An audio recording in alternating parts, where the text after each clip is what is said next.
O que acontece? Quando acontece alguma coisa na sociedade, né, que não pode ser explicado imediatamente, né, ou dito, a tentativa de explicação vai ser através da imaginação. Então, por exemplo, por que o caso do submarino puxa a atenção das pessoas? Você imagina, 5 homens entraram num navio, ou num submarino totalmente fudido, né? Lascado, com controle de videogame, dos ruins, hein? 300 contas, com 300. Desceram a 4.000 metros, que ninguém vai, com criaturas tremendamente horríveis, feias, para ver Titanic. Um navio, né, que também foi idealizado pelo cinema, num filme o quê? Romântico, né, pegada romântica, né, e sumiram, desapareceram. Onde estão? O que estão fazendo? Como estão? O oxigênio acaba daqui 90 horas, vai. E depois? Né? Então, isso puxa a mente das pessoas. Não, eles devem estar mortos. Não, devem estar agonizando. Não, eles devem, sei lá, ter cometido o quê? Canibalismo, né? Organizar a igreja e tal. Então, assim, é uma coisa que puxa a mente. E aí, por que eu estou citando esse caso? Porque aqui, nessa época do romantismo, era exatamente a mesma coisa. Drácula, lobisomem, blá, blá, blá, blá, blá, Frankenstein. Os contos de fadas surgem aqui, né, lá na França, com a Revolução. Olha, se você entrar na Floresta Escura, vai ter o lobo lá. Crianças não vão, né? Crianças teimosas, né? A bruxa vai pegar vocês, né? Tem uma outra coisa interessante. O Arthur Conan Doyle, que escreveu o Sherlock Holmes, ele foi um cara que escreveu um livro que chamava A Terra Prometida, O Segredo da Montanha, algo do tipo, que trata de uma montanha chamada Monte Roraima, aqui no Brasil. E a fascinação dele o que tem lá em cima do Monte Roraima? O quê? Dinossauros, monstros pré-históricos. Esse livro aí, vai ser inspiração para um filme que todo mundo aqui conhece, chamado Jurassic Park. Então, quando você vê que o desconhecimento se torna fascinação, né, é uma coisa surreal, né? Então, você vê que volta, né, a explicar coisas pelos livros, né? Tem monstros, tem isso aqui, tal. Então, no ponto então, psicanalístico da coisa, né, o que chama a atenção das pessoas é essa fascinação pela imaginação. Não é isso, não é aquilo, isso aqui, blá, blá, blá. E aqui acontecia muito. Outro exemplo, o Júlio Verne, 20.000 léguas submarinas, né? Viagem ao centro da Terra, né? É a fascinação pelo desconhecido, quando você não consegue explicar, né? Então, o ponto que eu trago de interpretação também, né? Que a mídia, obviamente, vai explorar, porque, né? Todo mundo quer ver, nossa, acharam, e agora como que estava? Né? Descobriram um novo monstro no mar, sabe? É isso, é a imaginação. Então, quando você atinge a imaginação de alguém, você sai muito mais na frente. Só vocês lembrarem das crianças, né? Só lembrar. Ai, mas o que é isso? Aí você vai, começa a explicar onde história ela acredita e tal. E aí vai, tá? Não, é porque o Brasil ele sempre foi um berço, né? Coisas totalmente diferentes da Europa. Assim. Então, tinha arara, né? O Brasil é a terra da arara. Nossa, um bicho que fala, né? Ela está repetindo, né? Então, os primeiros mitos do Brasil vai ser, por exemplo, do bicho preguiça. O cara viu o bicho preguiça e fala, nossa, tem um monstro horroroso, fio de garra. Aí o bicho preguiça. Tá? Tudo isso está em diários. Né? Tem alguém mais perguntando?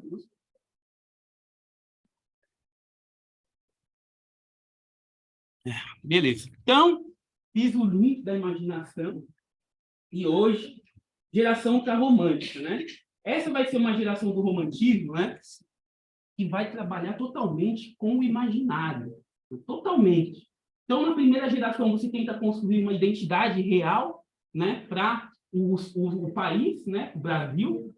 Uma identidade que vai ser criada, né? Através da Europa, né? Então, você europeu, sei lá, neologismo, europeu no Brasil, para criar uma identidade. Então, o índio é branco, né? O índio é forte, tem músculos de academia, sei lá, né? A mata, ela é um misto entre trópico aqui e Europa, né? Alemanha, vales alemães e tal, né? Quanto aqui não, aqui vai ser a dúvida da existência, né? A angústia emocional, a morte, o sofrimento, a melancolia, o saudosismo do passado. Esse saudosismo do passado a gente entra de novo lá na temática de Alice no País das Maravilhas, a infância, né? Todos esses desenhos que eu citei agora, é tudo nessa época. Então, você vê que tem um espírito do tempo aqui, né? Que eu citei na outra aula, né? O Zeitgeist, tá certo? E religiosidade, claro, cristianismo total, assim, né? Nas ideias. Essa imagem aqui, né? Que tem a dama desfalecida, que parece um diabo, um cavalo sombrio, sei lá. Provavelmente, essa imagem aqui representa a perda da virgindade, né? Porque quando a mulher perde a virgindade, ela se torna um ser satânico. Por quê? O homem não pode chegar perto dela, porque provavelmente ela vai querer tirar a virgindade dele. A ideia é essa, tá? Então, esse cavalo aqui, provavelmente, né, quando ela acordasse, ela iria subir em cima dele e vagar pela noite. Como o Álvares de Azevedo tem os poemas desse livro. Tá? Que a noite é a perdição da alma, ok?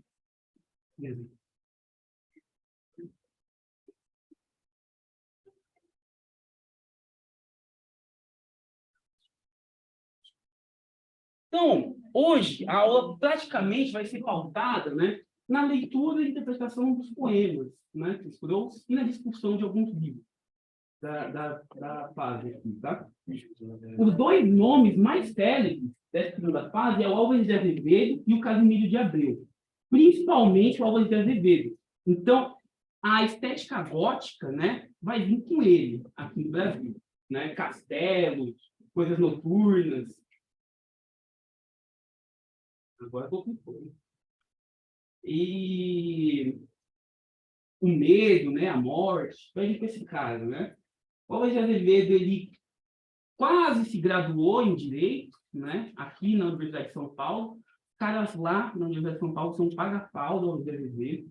Tanto que, para vocês terem ideia, em 1970, por aí, eles fizeram um motim, os estudantes da universidade lá, fizeram um motim no centro de São Paulo, para que a prefeitura levasse os restos mortais do Álvares do Rio de Janeiro,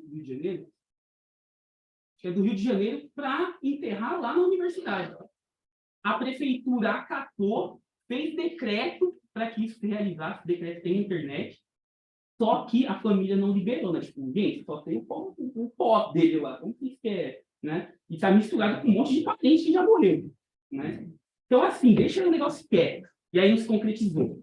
O Álvares de Azevedo, ele morreu aos 20 anos, não completou 21, de uma queda de cavalo.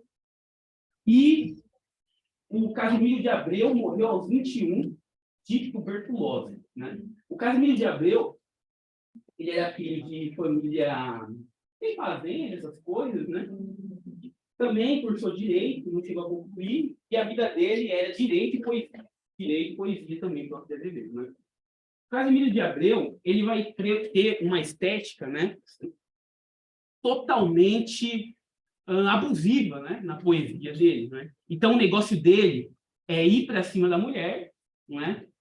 Sentir que vai ter algo, mas ele depois, não posso. Eu não posso, eu quero manter esse sentimento de conflito, né? Enquanto que o Álvares de Azevedo, ele vai ter uma admiração pela mulher, admiração romântica, né, de chorar, aquele negócio Werther total, né?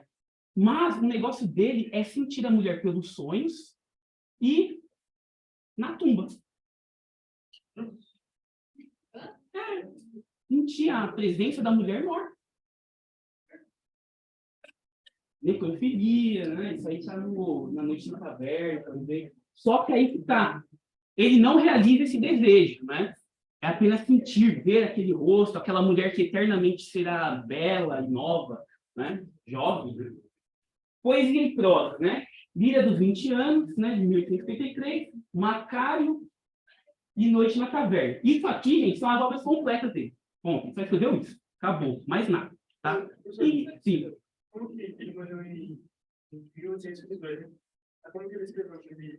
É póstumo. Póstumo. Essas publicações, que são depois da morte, são publicações póstumas. Então, por exemplo, Noite na Caverna, né? Noite na Caverna, ela foi terminada por ele e publicada, por exemplo, eu não sei se foi pela irmã ou pelo irmão dele, entendeu? E o Casimiro de Abreu vai ser os meus 8 anos, o livro principal dele, né? Na qual ele vai tratar sobre a saudade da infância. Olha só que interessante. Agora, eu quero fazer um atento muito importante, que é o seguinte. O Álvares de Azevedo, na poesia dele, estuda até hoje, né? Traços da escolha de gênero dele, né? Ele era gay e tal. É estudado até hoje. Por quê? O Lord Byron, que é a inspiração maior desse cara, do romantismo, ele escrevia poemas com nomes femininos, mas hoje se sabe que era para o namorado dele. Não era para mulheres, era para o namorado dele. O Álvares de Azevedo tem troca de cartas com um amigo de colégio, né? Totalmente amorosa, né? E a família dele, aqui, ó, o crush de Álvares de Azevedo, é o Silvano. Esse cara aqui, ele foi deputado da Bahia, caramba, assim. E aí o que acontece, né?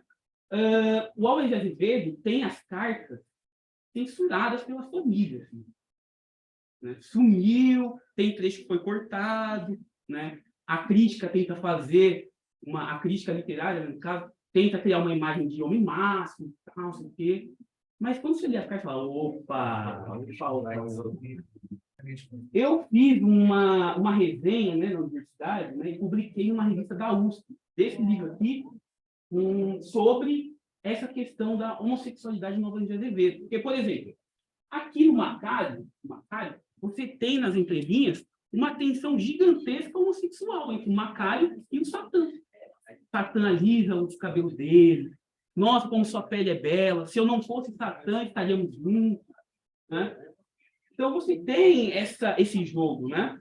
Por exemplo, a Pequena Sereia, que é criada nessa época, também é um conto homossexual. É um conto homossexual. Né? Então, assim, por que eu estou falando isso? Pessoal, vamos lá. Por que eu estou falando isso? O romantismo aqui, nessa época aqui, é cheio de metáforas e jogos de imagem, como os monstros e tal, blá, blá, blá, para tentar esconder essa coisa da realidade, né? Então, você não podia falar, olha, gente, eu sou gay e tal, porque não, tem como se falar isso nessa época. É com a guilhotina, né? Você ia ser jogado para os lobos, né? Então, eu vou passar esse livro, ó, já está até aberto a 46, vocês podem passar aqui, ó, são tudo cartas, tá? Que ele mandou para esse amigo dele. E assim, essas cartas você olha e fala, cara, não é possível, mano, não é possível. Mas não tem como bater o martelo, porque o autor não falou, sou e tal. Tem, entendeu? Então, né? Vou passar aqui. Esse não, que lançou em 2019. Então, assim, depois eu vou deixar também a resenha lá para vocês verem, quem tiver interesse, né? Porque é interessante. Nessa época aqui, a poesia homossexual se chamava poesia uraniana, tá? Para quem quiser procurar depois. Poesia uraniana. Que era essa poesia que você escondia, né? Os seus desejos por meio de coisas aleatórias, né? Ok.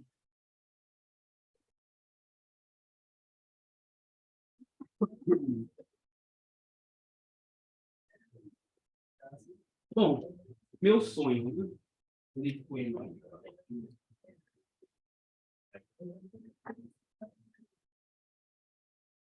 meu sonho, Álvares de Azevedo. Eu, Cavaleiro das armas escuras, onde vais pelas trevas impuras, com a espada sanguenta na mão? Por que brilham teus olhos ardentes e gemidos nos lábios clementes vertem fogo do teu coração? Cavaleiro, quem és, o remorso? O corcel que te debruças no dorso e galopas no vale através. Ó, da estrada acordando as poeiras, não escutas gritar as caveiras e morder-te fantasma nos pés? Onde vais pelas trevas impuras, cavaleiro das armas escuras, mas se dentro do amor com a tumba, tu escuta. Na longa montanha, um tropel teu galope acompanha, num clamor de vingança retumba. Cavaleiro, quem és? Que mistério, quem te força da morte no império, pela noite assombrada vagar? Fantasma, sou o sonho de tua esperança, tua febre que nunca descansa, o delírio que há de te matar. Então, o que acontece? Esse poema aqui ele tem uma interpretação, né, da crítica literária muito interessante, que aqui eles vão falar que esse poema aqui é um exemplo dessa poesia uraniana do Álvares de Azevedo. Por quê? Na Idade Média medieval, a espada sanguenta era o pênis, né? Após o ato sexual, né?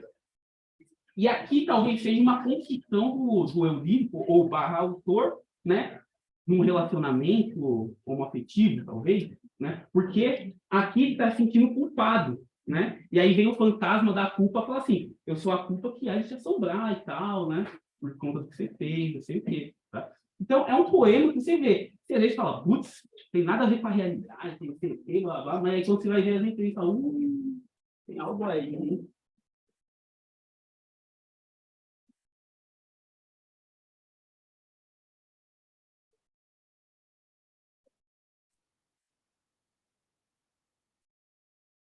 Esse aqui é um típico poema romântico. Soneto. Pálida a luz da lâmpada sombria, sobre o leito de flores reclinada, como a lua por noite embalsamada, entre as nuvens do amor ela dormia. Era a virgem do mar, na espuma fria, pela maré das águas embalada. Era um anjo entre nuvens da alvorada, que em sonhos se banhava e se esquecia. Era mais bela, o seio palpitando, negros olhos, as pálpebras abrindo, formas muas no leito resvalando. Não te rias de mim, meu anjo. Por ti as noites eu velei chorando. Por ti, nos sonhos, morrerei sorrindo. Ou seja, ele está olhando a menina dormir. Fala, nossa, que lindo, não sei o quê. Esse tipo de poema aí, essa estrutura, né, dele observando, dele elogiando, falando que lindo, que não sei o quê, lá, é a mesma estrutura para um poema no qual ele olha uma morte. É a mesma coisa. E aí, no final, ele só fala assim, nossa, agora lhe deixe descansar nesta lápide. Tá? É o mesmo esquema. Esse aqui é um típico poema engraçado do romantismo, tá? Na qual a situação é totalmente aleatória. É ela, é ela. É ela, é ela, murmurei tremendo, e o eco ao longe murmurou, é ela. Eu a vi, minha fada aérea e pura, a minha lavadeira na janela. Lavadeira, lavar as roupas e tal, da família e tal. Dessas águas furtadas onde eu moro, eu a vejo estendendo no telhado, os vestidos de chita, saias brancas. Eu a vejo e suspiro enamorado. Esta noite, eu ousei mais atrevido. Nas telhas que estavam os meus passos, ir espiar seu venturoso sono, vê-la mais bela de Morfeu nos braços. Ou seja, a lavadeira está lá dormindo de boa, aí ele vai lá e invade o quarto dela, para ver ela dormindo. Como dormia, que profundo sono, tinha à mão o ferro do engomado. Como roncava a maviosa e pura, quase caí na rua desmaiado. Afastei a janela, entrei medroso, palpitava-lhe o seio adormecido. Fui beijá-la. Roubei do seio dela um bilhete que estava ali metido. Um bilhete no seio dela pegou. Oh, de certo, pensei, é doce página, onde a alma derramou gentis amores. São versos dela, que amanhã, de certo, ela me enviará cheios de flores. Trem de febre, venturosa folha, quem pousasse contigo nesse esteio? Como Otelo beijando a sua esposa, eu beijei-a a tremer de devaneio. Ou seja, ele estava lá invadindo a privacidade da mulher e tremendo ainda. Meu Deus, ela vai ver. É ela, porque aí acaba o encanto dele, né? Que ela vai dar umas porradas nele. É ela, repeti tremendo. Mas cantou nesse instante uma coruja. Abri fioso a página secreta. Oh, meu Deus, era um rolo de roupa suja. Mas se Werther morreu por ver Carlota dando pão com manteiga às criancinhas, se achou-a assim mais bela, eu mais te adoro, sonhando te lavar as camisinhas. Não, é camisa no diminutivo, não é preservativo. É ela, meu amor, minha alma, a Laura, a Beatriz, que o céu revela. É ela, murmurei tremendo, e o eco ao longe suspirou. É ela. Esse poema é engraçado e tal, eu gosto desse poema, mas assim, o que acontece? Aqui tem uma crítica por trás interessante. Os poemas que dizem sobre os poemas elevados, né, que vai falar, como você é bela, como você é encantadora, blá blá blá, geralmente é para as dondocas. O Álvares de Azevedo escrevia para as dondocas, não são o Álvares, cara, né? Dondoca, né? Filha do cara que tem fazenda, essa gente. Aí o que acontece? Quando a mulher era ou solteira, ou depravada, né? Prostituta, né? Ou exercia essas funções de lavadeira, babá de criança, tal, os poemas eram justamente de cunho sexual. Então, o eu lírico ele tinha uma vontade sexual com aquela mulher, e não de admiração. Porque, por exemplo, a mulher elevada e tal, porque o eu lírico, né, o poeta, ele jamais irá tocar nela. Ele quer ter aquela admiração por ela para sempre. Nossa, que incrível, sei o que e tal. Tá? E aí, qual que é a crítica dentro disso? Quem que exerce mais essas funções naquela época? As pessoas com características europeias ou pessoas negras mesmo? O que vocês acham que exercia? Função de lavadeira. Entendeu? Então, assim, quando você entra, né, nesse tipo de poesia que tem aqui, né, que o Gregório de Matos, lá no Barroco, já fazia, né, só que o Gregório de Matos era totalmente exposto, né, então, assim, aquela preta depravada, totalmente uma coisa, né? Isso continua aqui, né? Então, quando você pega um poema desse, você tem que ler, claro, você pode ler tranquilamente, igual eu estava lendo ali, mas você pode ter uma interpretação bem crítica. Você fala, pô, peraí, mas quem será que é essa lavadeira? Será que é a mesma mulher elevada? Sabe? Porque, por exemplo, jamais o Eurico meteria a mão naquela menina que estava dormindo, da pálida luz ali, né, que eu mostrei. Entendeu? Jamais.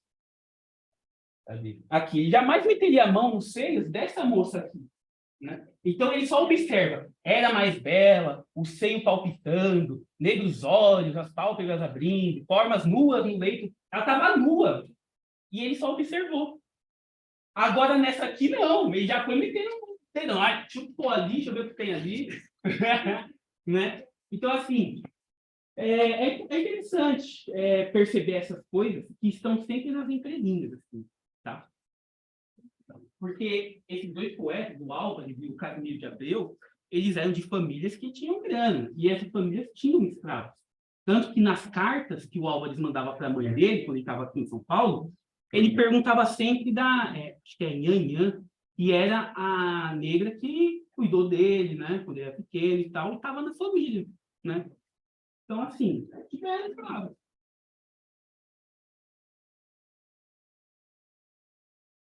Perdão, Casimiro de Abreu. Esse poema pode lembrar você de uma música muito conhecida. Muito conhecida. Perdão, Casimiro de Abreu. Só lembrando uma coisa, o Casimiro de Abreu, como eu falei, ele é o cara que vai querer encarar a tal mulher elevada, bonitona e tal, sexualmente mesmo falando, pelo desejo, só que quando chegar perto, fala, não posso, desculpa. Lembrando que perfume é virgindade, né? E flor é o que vocês imaginam. Primeiro, choraste e a face mimosa perdeu as cores da rosa. E o seio todo tremeu, choraste, pomba dourada. e a lágrima cristalina banhou-te a face de cima, e a bela fronte inspirada, pálida e triste pendeu, choraste, e longe não pude sorver-te a lágrima pura, e banhou-te a formosura, ouvir-te a voz de alaúde, a lamentar-se sentida. Humilde cair-te aos pés, oferecer-te essa vida, no sacrifício mais santo, para poupar este pranto, te rolou sobre a tez. Então, aqui, nesse história, está falando, né? Nossa, ele estava chorando. Por que você estava chorando, né? Com essa voz bonita que eu gosto de ouvir e tal, porque, né? Com essa flor maravilhosa, né? E, a flor, óbvio, né? Eu brinco assim, mas ela tem esse significado, essa conotação sexual e também a flor mulher, sabe? Tipo, você é uma flor, né? Beleza? Choraste de envergonhada no teu pudor ofendida, porque minha alma atrevida, no seu palácio de fada, no sonhar da fantasia, ardeu em loucos desejos, ousou cobrir-te de beijos e quis manchar-te na orgia.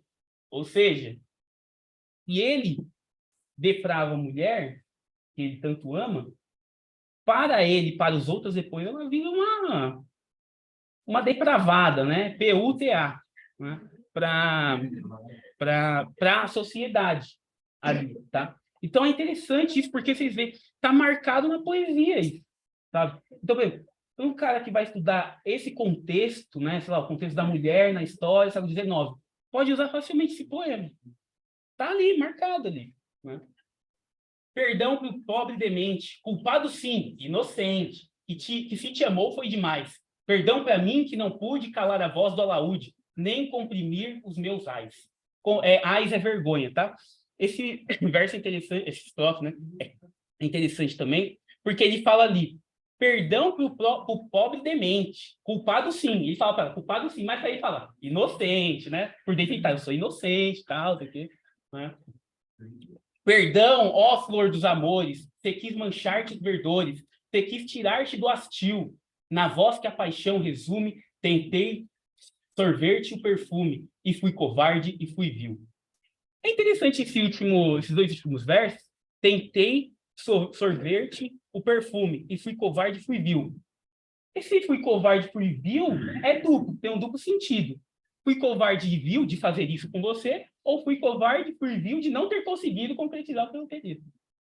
Então, assim, você olha e fala, pô, olha o que tem aí na entrelinha, né?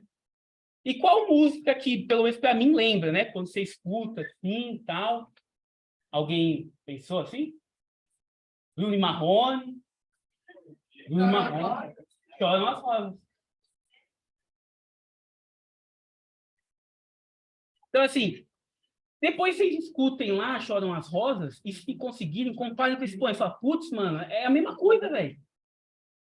Parece inspiração. Só que, por exemplo, Choram as Rosas, só uma coincidência, porque Choram as Rosas é uma música espanhola, né? Acho que é do México, algo do tipo, é hispanohablante. Então, não sei, acho que o cara não leu, né? Esse poema. Difícil. Meus 8 anos. Esse poema, o Casimiro de Abreu vai relembrar a infância. Para os dois, a gente estava no plantão de Alice no País das Maravilhas, vai lembrar muito, lembra bastante. Meus 8 anos. Oh, que saudades que tenho da aurora da minha vida, da minha infância querida, que os anos não trazem mais. Que amor, que sonhos, que flores, naquelas tardes fadeiras, à sombra das bananeiras, debaixo dos laranjais. Como são belos os dias de despontar da existência. Respira a alma inocência, como perfumes da flor, o amarelado sereno, o céu, um manto azulado, o mundo, sonhos dourados, a vida, um hino de amor. Ó dias da minha infância, ó meu céu de primavera, que doce a vida não era nessa risonha manhã. Em vez das mágoas de agora, eu tinha nessas delícias de minha mãe as carícias e beijos de minha irmã. Então, é um poema que você busca, né, o passado, a tranquilidade do passado, né, de ser criança, né, isso eu já falei lá em Alice das Maravilhas, em contraponto a o mundo real, né, o mundo de hoje, o mundo adulto, né. Aqui é chorar novamente a morte da infância, né, que não existe mais, né. certo? Então, o Álvares de Azevedo, né, ele vai ter duas obras importantíssimas para a literatura brasileira, né? É o Macário e a Noite na Taverna. Praticamente uma continuação da outra, né? Noite na Taverna, do Macário, né? O que acontece? Vou falar bem brevemente. O Macário é um jovem estudante que está em São Paulo, está fazendo direito, né? Super igual o Álvares de Azevedo. Aí ele chega aqui, toma uma, né? Que ele é boêmio, claro, né? Aí tá lá no bar e tal, aí fala, nossa, não tem nada nessa cidade, cidade parada, sem graça, blá, blá, blá. Inclusive, o Álvares de Azevedo tem uma carta falando a mesma coisa que ele mandou para a mãe dele, né? Coincidência, falando que São Paulo é super parada, sem graça. Né? E aí chega um cara no bar e começa a puxar papo com ele, o cara é super inteligente, culto e tal. Aí o personagem Macari fala assim, meu senhor, como é seu nome? Ah, eu não falo. Por que você não fala? Ah, não me interessa. Por que não me interessa? Você é um jovem e tal, você não vai entender. Bom, aí eles conversam e tal, depois o cara some, o Macari vai dormir. Quando ele acorda, tem patinha de cabra na cama dele lá, né? Aí quando ele sai, tá o cara de novo lá fora. Olá, tudo bem? Ah, você é o cara, parece o cara que eu vi ontem. Não, não, nunca te vi. Qual é o seu nome? Satã. Você te chama Satã? Sim. Vamos dar uma volta pela cidade, meu jovem? E aí eles começam a andar de noite na cidade de São Paulo. A cidade de São Paulo é inspirada na Itália, tá? Tipo,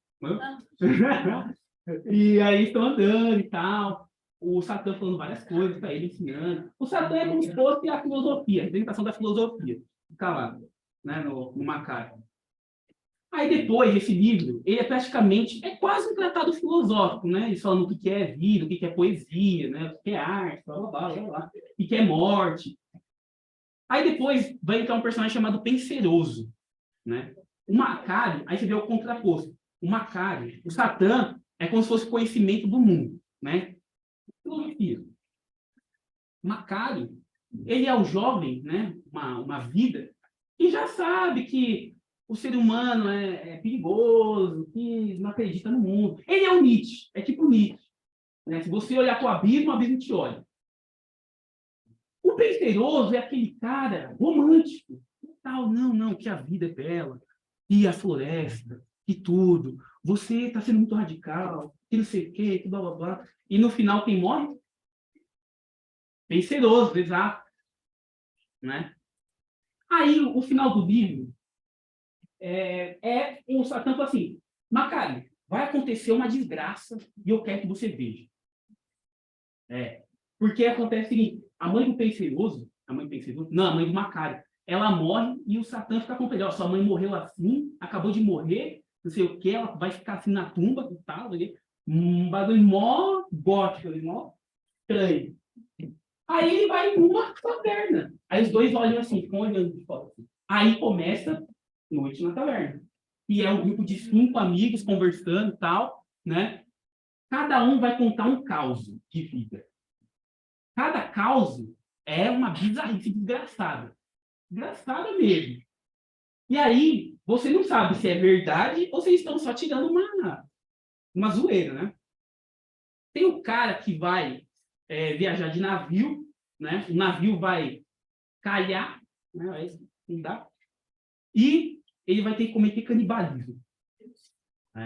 E aí ele trai o capitão do navio com a mulher dele. Aí ele e a mulher do capitão decidem usar o capitão como o alimento e tal, né? Vai ter a outra que o rapaz é um jovem, um aluno, ele vai ser acolhido por um professor. O professor é casado com uma jovem.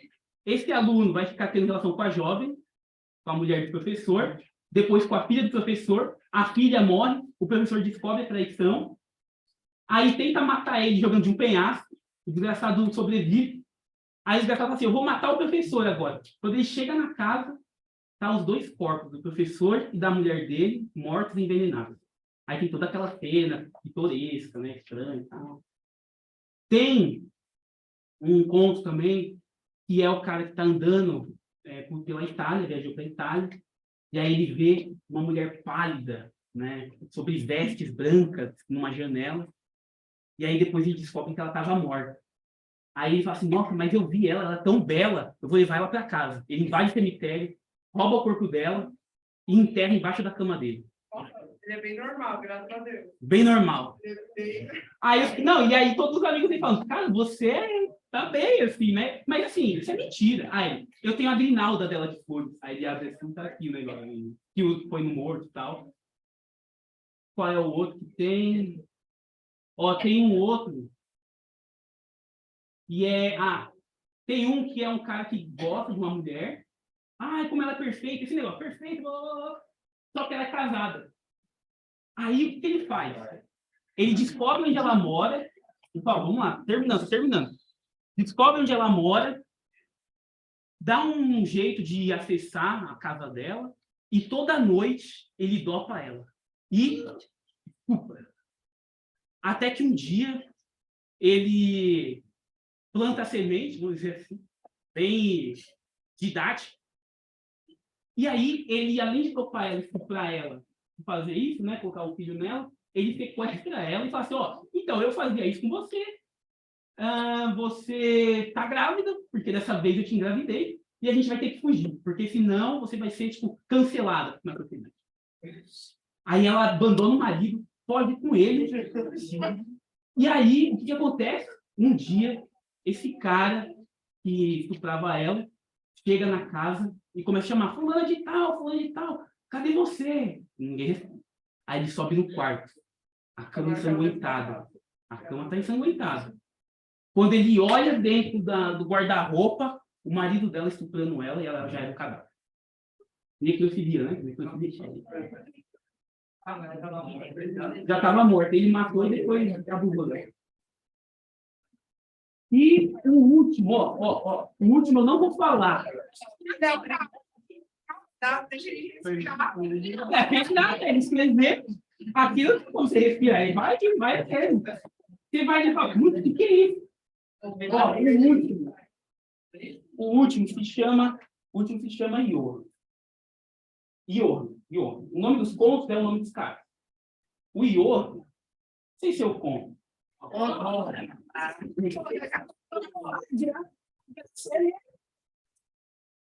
Tá, o Iorno, ele tá fazendo aposta, tal, num bar, e aí tá com o amigo dele. Até que o Johan perde a aposta. E ele fica puto. Ele fala assim, não, eu ganhei, você roubou, não sei o quê. Aí o cara fala assim, vamos para um duelo de arma. Aí vai, os dois vão para um duelo de arma, no meio da rua escura, de madrugada. Aí o cara vai, abre a maleta e fala assim, ó, tem duas armas, uma dessas duas está com uma única bala. Escolhe. Na sorte. Aí o Johan escolhe. Escolheu e tal. Tá bom, vamos fazer o faroeste. Aí vai, tal, Quando atira, o Johan acerta. Cara, o amigo dele. Aí o amigo dele fala assim, olha, por favor, meu último pedido. Vai lá no puteiro e leva esse papel, porque eu tinha que encontrar uma pessoa lá. Aí o Johan vai lá, levando o papel e tal. Aí sobe a escada, aí tem a mulher lá, tá tudo escuro, ele não viu o rosto. Só que ele sentiu a pele dela. Aí ele disse, nossa, eu não vou vir aqui de graça. Ela acha que eu sou o cara. Ela não tá me vendo? Ai, meu Deus. E aí, beleza. Depois, ele desce as escadas e o segurança fala assim, peraí, o que você está fazendo aqui? Nunca te vi por aqui, você não é convidado, você tem o papel de convidado para entrar aqui? Não tem. Então vamos se matar, velho. Aí ele vai, treta, o Johan mata o segurança e a mulher lá desce as escadas. E ele... Aí, quando ele olha o rosto, quem era? A irmã.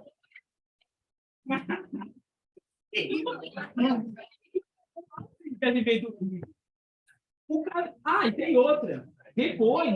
Depois o final do livro é a irmã do Johan entrando, matando geral. Porque ela se vinga dele, né? Porque ele tirou a virgindade dela. Ela ia perder a virgindade pro cara lá. Então, ela é uma mulher desfolhada, né? Com os caras depravada a partir daí. E aí ela entrou para prostituição. E aí ela fala que acabou com a vida dela, aquele episódio e tal. e mata todo mundo, e revela para ele, sabe o quê? Que o amigo não tinha morrido. Beleza? Ele tinha trollado, velho, trollado geral. Ele levou o tiro no braço, e ele não viu porque estava escuro. Tá bom, né? Cara, é um dos vídeos mais doidos, assim, né? Genial, genial. Bom, deixa eu passar... Ó, eu vou passar esse trecho aqui, que está acabando. Reação colorida. Então, vamos lá. Terceira fase do romantismo, geração condoreira. Essa é a geração mais artificial do romantismo, porque, por exemplo, os caras colocam Castro Alves, mas o Castro Alves já tinha morrido, assim, nem sabe que ele faz parte disso. Ele só escreveu aqui, né, 70 que ele morre, em 1870. Castro Alves morreu, os caras falaram, não, não, Castro Alves, tá? Então, de 70 a 80, ave do condor, porque a ave condor voa alto, lá pelas montanhas, vê tudo, essas bobagens desse agora.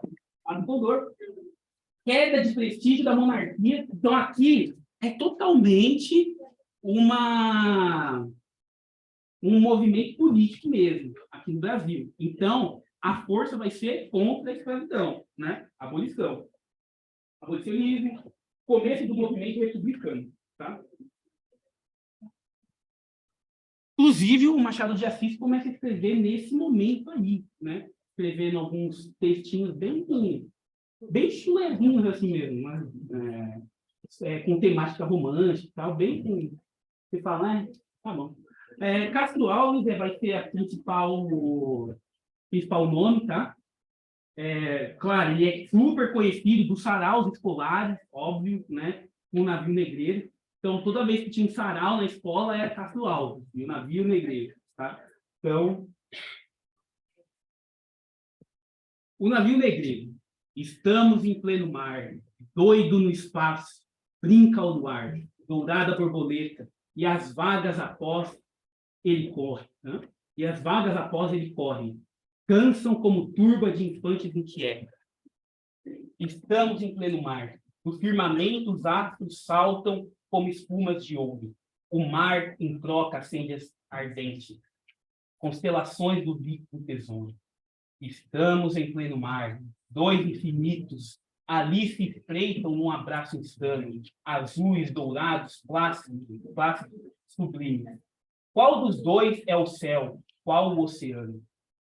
Estamos em pleno mar, abrindo as velas, ao quente arfar das virações marinhas.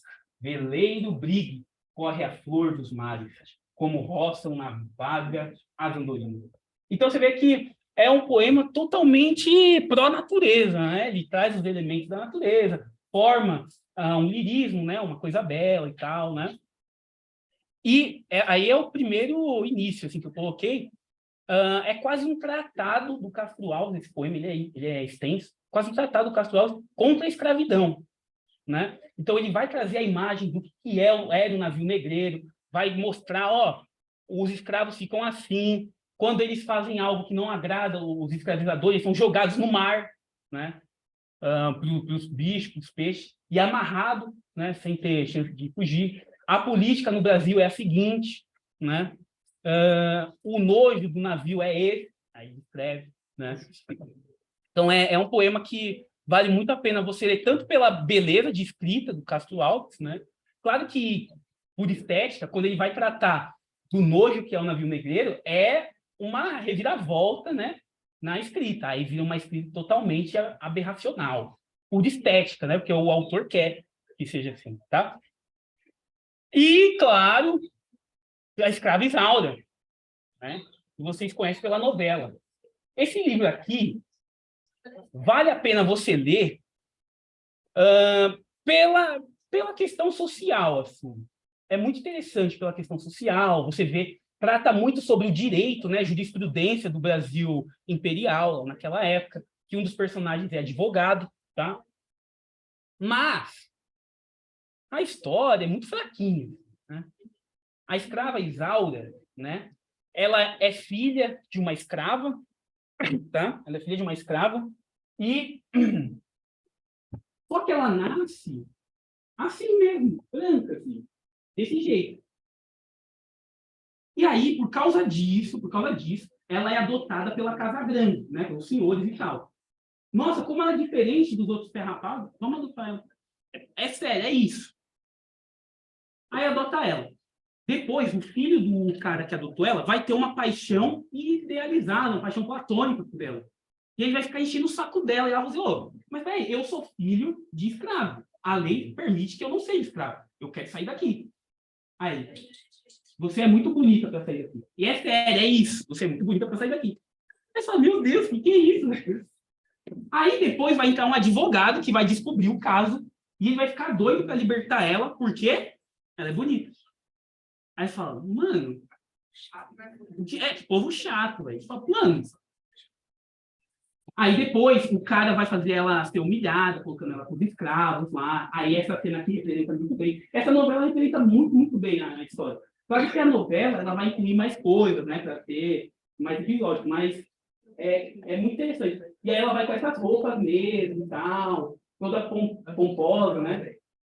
E aí o ponto da história é que os caras, os homens da história, porque a gente só tem homens mesmo nessa história, né, advogados e tal, eles só se movem porque ela é bonita, assim. Não é por esse escravo, sabe? É por essa escrava, é pelo rosto. Eu falo, mano. Aí no final, por exemplo, o final é praticamente Ctrl-C, Ctrl-V do Werther, né? O Leôncio, que é o cara que gosta dela, ele perde tudo, perde a fazenda, perde a mulher, perde tudo. Ela se liberta, né? E aí ele pega uma garrucha e dá uma bala na cabeça. Sim, acabou a história. Acabou. Aí fala, nossa, meio, sei lá, né?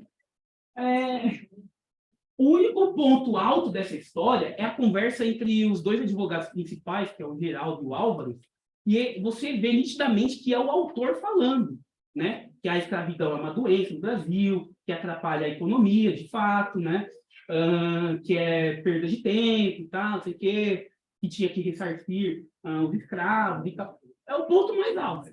O resto, vale ler para ver como que é, mas... E aí, para terminar rapidinho, o romantismo na música popular brasileira, né? Como que está atualmente? Vamos lá. Primeiro exemplo, hein? A Lua Me Traiu. Presta atenção. Olha só o símbolo. Naquela noite encantada, pedi para a lua dos amantes iluminar essa hora para esse amor eternizar. Mas num passo de mágica, você desapareceu. Um eclipse maldito, o encanto se perdeu. E o meu coração partido foi sofrendo, sofrendo, tentando te encontrar na madrugada, fria madrugada. A lua me traiu, a gente era valer, a lua me traiu, fiquei sozinho e louca por você. A lua é o feminino, né? A feminização, a ideia do amor e tal, tá? Então, ou seja, o amor me traiu. Beleza? Primeiro exemplo. Nossa. Dou a vida por um beijo. Morro de saudade quando você some. Dá uma vontade de gritar seu nome. Quase uma loucura, uma obsessão. Para me sentir feliz, só tem uma saída. Fazer você ficar bem na minha vida. Perto dos meus olhos e do coração.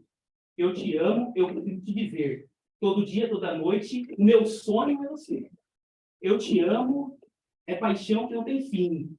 Dou a vida por um beijo, quero ter você pela noite. E a última é da dupla que eu achei mais referências românticas do fato. Isso aqui não é, é que é parecido, é o motivo mesmo, tá? E é Bruno e Marrone.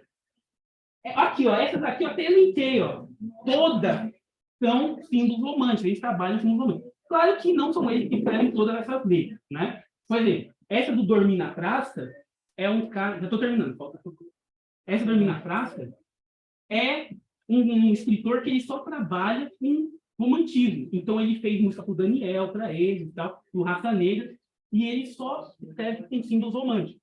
Né? Dormir na praça. Tá? Dormir na praça. Eu caminhei sozinho pela rua, falei com as estrelas com a louca, de noite. Né? Tá caminhando? Deitei no banco da praça, tentando te esquecer. Adormeci e sonhei com você. No sonho, você veio provocante. Me deu um beijo doce e me abraçou. E bem na hora H, no ponto alto do amor, já era dia, o guarda me acordou. Então é aquele negócio, tá indo, tá chegando perto, e acordei e te perdi. Assim, acabou. Seu guarda, eu não sou vagabundo, não sou delinquente, sou cara da lei. Eu não pensando nela, né? Seu guarda é meu amigo, de fato não tem, faço comigo, mas não me deixe ficar sem ela.